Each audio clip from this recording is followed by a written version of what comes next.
Hey everybody, what a beautiful day today. We are cooking broccoli and garlic and Parmesan risotto from scratch.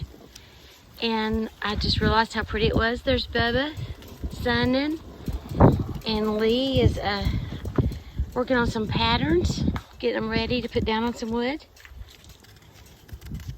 Wind's blowing, so he's got them down, held down by the phone.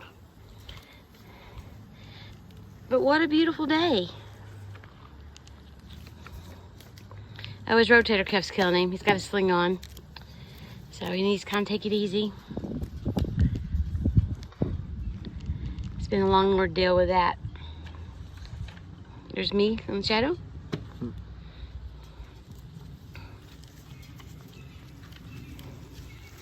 And I guess I better get back to stirring my risotto before I have a problem.